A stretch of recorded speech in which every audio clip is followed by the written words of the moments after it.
समाज सेवक है जो जय भीम तो बोलते हैं, नीला गमछा तो डालते हैं, पीला गमछा तो डालते हैं, समय आने पे हमारे लोगों के सामने दरियादिली तो बताते हैं, लेकिन आज कहां गए वो लोग? क्यों उन्होंने बाबा साहब की प्रतिमा पे माल्यार्पण नहीं किया? क्यों उन्होंने रैली नहीं निकाली? क्यों उन्होंने आज के दिन जय भीम नहीं बोला? आपको और हम सबको ये समझना पड़ेगा कि कौन सा संगठन आपके लिए मरने को तैयार है और कौन सा संगठन आपको बेचने के लिए तैयार है। बेचने वाले लोग अंदर बैठे हुए हैं और वो ये प्लानिंग बना रहे हैं कि अब 9 महीने बाद आपको कैसे बेचें।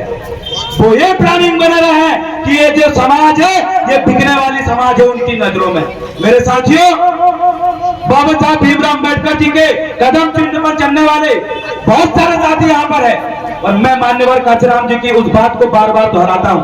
मैं मानता हूँ मान्यवर कांचीराम जी ने कहा था कि आपको इस समाज के हर एक अधिकारी कर्मचारी को, चाहे वो कितना ही बड़ा अधिकारी हो, व्यापारी हो, उसको अपनी समाज को ना बिकने वाली समाज बनाना है। ना बिकने वाली समाज जिस दिन आपने बना दिया तो अभी भाई चंद्रशेखर आजाद दिल्ली में चिल्लाते हैं कि एक जो कौम है ये राज करने के लिए पैदा हुई है, गुलामी करने के लिए नहीं।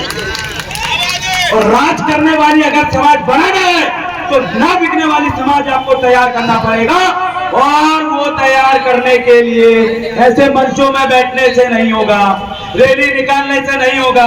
आपको अपना काम करते हुए 1 घंटे का समय निकाल के घरों घर जाके बाबा साहब अम्बेडकर जी के और मान्यवर कांचीराम जी के विचारों को अंतिम व्यक्ति के दिमाग में आपको डालना है, तब जाके ना बिकने वाली समाज बनेगी।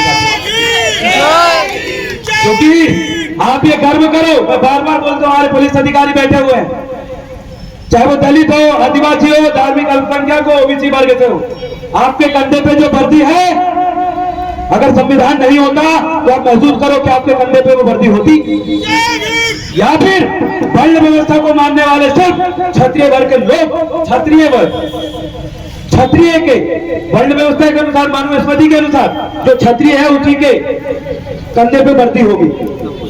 लेकिन आप महसूस करो, बाबा साहब ने अकेले उस समय अपनी पूरी संतान को, अपने पूरे परिवार को इस समाज के लिए कुर्बान कर दिया और आपके लिए अधिकार लाया। ये आपको धन्यवाद करना चाहिए। अगर आप आज कलेक्टर, एसपी बने हो, पुलिस अधिकारी, महसूस करो कि आपके कंधे पे वो वर्दी होती। या फिर वर्ण व्यवस्था को मानने वाले सिर्फ क्षत्रिय वर्ग के लोग, क्षत्रिय वर्ग, क्षत्रिय के वर्ण व्यवस्था के अनुसार, मानुस्मृति के अनुसार जो क्षत्रिय है उसी के कंधे पे वर्दी होगी। लेकिन आप महसूस करो, बाबा साहब ने अकेले उस समय अपनी पूरी संतान को, अपने पूरे परिवार को इस समाज के लिए कुर्बान कर दिया और आपके लिए अधिकार लाया। ये आपको धन्यवाद करना चाहिए। अगर आप आज कलेक्टर, एसपी बने हो, पुलिस अधीक्षक बने हो, आप टीचर बने हो, आप उस लायक नहीं थे, क्योंकि यहाँ का ST SC OBC मनुस्मृति के अनुसार शूद्र होते, तो शूद्र को उनके घर, उनके गंदगी साफ करने का काम वो लोग देते थे। कर्म करो, बाबा साहब अम्बेडकर ने आपको इस लायक बनाया कि आज आप अधिकारी बने हो और कई लोग घर में टीवी और बीवी में खुश हैं। उनको याद करना चाहिए, क्योंकि आने वाले समय में अभी एक गाना बज रहा था कि पूरा देश बेच डाला। आने वाले समय में वो विक्रेता वाला गाना सही साबित होगा और जो लोग घर में टीवी और बीवी में खुश हैं, सबसे पहले वो लोग गुलाम होंगे। ये लोग तो बाबा साहब के मिशन के लिए कुर्बान हो जाएंगे, मर जाएंगे, लेकिन झुकने वाले नहीं है। साथियों, याद रखना, अगर आपने अपने मिशन के साथियों को आगे नहीं पहुंचाया, आपने अपने बच्चों को मान्यवर कांचीराम जी के कैडर को नहीं दिलवाया, तो याद रखना वो लोग आपको सड़कों में निकाल के मूंछ ना रखने देने के लिए आपको गोली मार दे रहे हैं। वो लोग आपको वहीं पे ना चढ़ने देने के लिए गोली मार दे रहे हैं। वो लोग आपको जातिवादी बता के, अगर आप बड़ी पोस्ट में हो तो आपका जातिगत भेदभाव कर रहा है। वही लोग आपको और आपके आरक्षण के खिलाफ भोपाल में खड़े होकर पता है क्या बोलते हैं? आरक्षण खत्म करो के नारे लगाते हैं। ऐसे लोग इस देश के विरोधी है, संविधान के विरोधी है, बाबा साहब के विरोधी है, और जो आरक्षण के खिलाफ नारा लगा रहे हैं उन लोगों को इस बात को समझ जाना चाहिए कि उनके ऊपर देशद्रोह का केस भी दर्ज हो सकता है। लेकिन ये भोली भाली समाज ये अम्बेडकरवादी लोग शांति से बैठे हैं, इस वजह से वो लोग बार बार आके आरक्षण के खिलाफ बोल पा रहे हैं। बाबा साहब ने कहा था, अगर आपको किसी नियम से, किसी कानून से अगर आपत्ति है तो व्यवस्थित तौर पे आप सब विधानसभा में और संसद भवन में उसका संशोधन करो। अब कौन होते हैं उसके खिलाफ नारा लगाने वाले? वो आरक्षण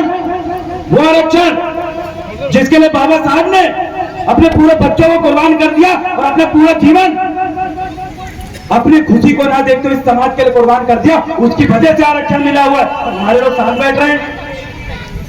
याद रखें, एसटी, एससी और ओबीसी आप सब इस देश के मूल निवासी है, और अब वो आप अपनी खुशी को ना देखते इस समाज के लिए कुर्बान कर दिया, उसकी वजह से आरक्षण मिला हुआ है। हमारे लोग साथ बैठ रहे हैं। याद रखें, एसटी, एससी और ओबीसी आप सब इस देश के मूल निवासी है, और अब वो आपको विदेशी साबित करने के लिए नए बिल लेके आने वाले, शायद आपको बताओ नहीं बताओ। जय मूल निवासी। वो लोग आपको धार्मिक अल्पसंख्यकों को, यहाँ के एसटी और ओबीसी को विदेशी साबित करने के लिए वो बिल लेके आने वाले, जैसे एनआरसी एनपीआर लेके आया था, फिर लेके आएंगे और फिर आपके लोगों को प्रताड़ित करेंगे। इसलिए आपको एक चीज साबित करना है, आप हर एक अधिकारी कर्मचारी को एक चीज साबित करना है कि आप इस देश के मूल निवासी हो, और इस देश के मूल निवासी हो। ये चीज आप कैसे साबित करोगे भाई? आपको एक उदाहरण देना है, वो है डीएनए का। आपका और हमारा डीएनए एक है, और आपको बोलना है, आपको ये भी बोलना है, अगर आदिवासी इस देश का मालिक है तो आदिवासियों को कोई वंशज है तो वो यहाँ के एसटी, ओबीसी और अल्पसंख्यक है, वो भी इस देश का मालिक है। आपको बात बोलना पड़ेगा, क्योंकि वो लोग कभी नहीं बोलेंगे। वो लोग पहला आक्रमण मुसलमानों पे कर रहे हैं, मुसलमानों पे कर रहे हैं वो। ये कभी मत सोचना मुसलमान की आड़ में यहाँ के एसटी, ओबीसी पे आक्रमण होगा। कैसे साबित करूं आपको विश्वास नहीं होगा आपके बच्चों को। जो वो बच्चा जिसने सारे एग्जाम निकाल लिया और उसको कितने अंक से फेल किया गया? 0.2 अंक से। किस चीज में आपको जानकारी? हाई कोर्ट सिविल जज की वैकेंसी निकली थी, पता है, मध्य प्रदेश हाई कोर्ट की। उसमें हमारी दलित बहना को, हमारे आदिवासी भाई को उन्होंने 0.2 अंक से फेल किया। 0.2 आप सोच सकते हैं कितनी जातिवादी था, कैसे द्रोणाचार्य वहां पर बैठे हैं जो अपने बच्चों को न्यायपालिका में भी नहीं घुसने दे रहा है। और पता क्या होगा उसके बाद? हर साल ऐसे नहीं घुसने देते। उसके बाद क्या होता है पता है आपको? सुन लीजिए, अगले बार ये होता है कि 3 साल बाद वो एसटी, एससी की पोस्ट को सामान्य में कन्वर्ट कर देते और अपने बच्चों को वहां घुसार देते हैं। ये हो रहा है। बाबा साहब ने पूरी उम्र लगा दी, बाबा साहब ने पूरा समय लगा दिया, पूरा पैसा लगा दिया, और आज ऐसा हमको ही देखने के लिए मिल रहा है। क्या बाबा साहब ने इसीलिए हमको शिक्षा का अधिकार दिया है? आप सही इस्तेमाल करिए और उठाइए आवाज। आउटसोर्सिंग करती हुई आप पैसा पंचायत का नाम सुने होंगे, आज तक 45,000 रुपए चल रही है जिला कोऑर्डिनेटर की। और आपको पता है उसके लिए इन्होंने नियुक्ति कैसे करी? नियुक्ति संवैधानिक तौर पे होनी चाहिए थी, लिखकर और इंटरव्यू के माध्यम से नियुक्त होना चाहिए था जो जितना कैपेबल है। लेकिन इन लोगों ने ऐसा नहीं कर पाया। क्या किया? पीछे के दरवाजे से उनको नियुक्त किया गया, जो आरएसएस संघ के प्रचारक, और अभी पूरे 45,000 चल रही है। सोच के देखिए, 45,000 मायने रखता भैया। पीछे के दरवाजे से ने सबकी नियुक्ति करी है, और उसका अभी पूरा विपक्ष ने सब बैठे हैं। अरे जगाइए, यहाँ से जाने के बाद हर किसी के घर जाइए, उनको बताइए, अरे अब तो जाओ बेवकूफो, बाबा साहब ने आपके लिए जीवन कुर्बान कर दिया और आप बीवी छोड़ के साथ में उतरने के लिए तैयार नहीं हो। आपको बोलना पड़ेगा आपको।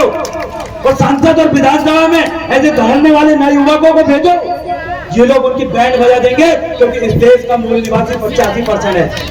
85% है। हमें अपने लोगों को दिल्ली में झंडा लहरवाना है। दलितों का दलित राष्ट्रपति नहीं चाहिए, आदिवासी राष्ट्रपति नहीं चाहिए, दलितों का राष्ट्रपति और आदिवासियों का राष्ट्रपति चाहिए। दलित राष्ट्रपति बनने के बाद भी उसको सोमनाथ मंदिर में घुसने दिया गया। दलित राष्ट्रपति नहीं चाहिए। अरे दलितों के लिए काम करने वाले राष्ट्रपति दो, आदिवासियों के लिए काम करने वाले राष्ट्रपति दो। ओबीसी प्रधानमंत्री नहीं चाहिए हमें, ओबीसी प्रधानमंत्री नहीं, ओबीसीओ का प्रधानमंत्री चाहिए जो उनके लिए आवाज उठा सके। बेवकूफ बन रहे हैं और हम बेवकूफ बनेंगे नहीं। हमारे बाबा साहब अम्बेडकर जैसा विद्वान इस भारत में कोई पैदा नहीं हो तो हमें बेवकूफ बनाएंगे? बताएं तो। अरे शिक्षा का अधिकार है, तुम अपने बेटे को विदेश में पढ़ा के लेके आ जाओ, और यहाँ गरीब मजदूर का बच्चा सरकारी स्कूल में हड्डी तोड़ेगा? आवाज उठाए समान शिक्षा की। नेता मंत्री अपने बच्चों को विदेश में पढ़ा दे, पता क्या बन रहा है? आप अपने बच्चों को बन रहा है चपरासी, आप अपने बच्चों को बन रहा है बैंक अधिकारी, लेकिन माननीय मध्य प्रदेश के मुख्यमंत्री अपने बच्चों को बन रहा है नेता। माननीय दिग्विजय सिंह अपने बच्चों को बना रहे नेता, और बड़ी बड़ी वो लोग नेता क्यों बना रहे? उनके बच्चे को बड़े पढ़े लिखे व्यापारी क्यों नहीं बनाए, अधिकारी क्यों नहीं बनाए? क्योंकि उनको पता है कि अगर आपको राज करना है तो अपनी विचारधारा के लोगों को सत्ता में बिठाना होगा, तब जाके राज करने वाली कौम पैदा होगी। नहीं तो ये लोग हमेशा गुलाम रहेंगे। वो लोग बोलते हैं कि राजनीति बुरी चीज है, इसमें मत जाना, अरे आदिवासियों, अरे दलितों, अरे ओबीसी, अरे मुस्लिम भाइयों, राजनीति में मत जाना। आपको ये बोल बोल के वो लोग राज कर रहे हैं और हम लोग बेवकूफ बन गए। याद रखें माननीय काशीराम जी के विचार को और पहचाने। दान कभी बेकार लोगों को मत दो, दुश्मनों को मत दो, दसने वाला उस व्यक्ति को कभी दान मत दो, वो आपके अधिकार खत्म कर रहा है। मतदान भी उस व्यक्ति को दो जो आपके लिए कुर्बानी चाहता है, आपके लिए कुर्बान होना चाहता है। दान, मतदान और सम्मान भी उसी को दो। आपकी और हमारी आज की हालत इसलिए है क्योंकि आपने दान और मतदान और सम्मान आपके दुश्मनों को दिया है। अरे पहचानो दुश्मनों को और बोलो जय जय जय जय जय भीम। मुझे विश्वास है आज के दिन माननीय काशीराम जी की इस बात को आप ग्रहण करके जाएंगे और दान और मतदान और सम्मान सिर्फ उसको देंगे जो आपके लिए मर सकता है, बाबा साहब के मिशन को आगे बढ़ा सकता है, वो व्यक्ति देश चलाएगा। बहुत बहुत धन्यवाद। जय सेवा, जय जवाहर, जय बाबा साहब, जय आदिवासी, जय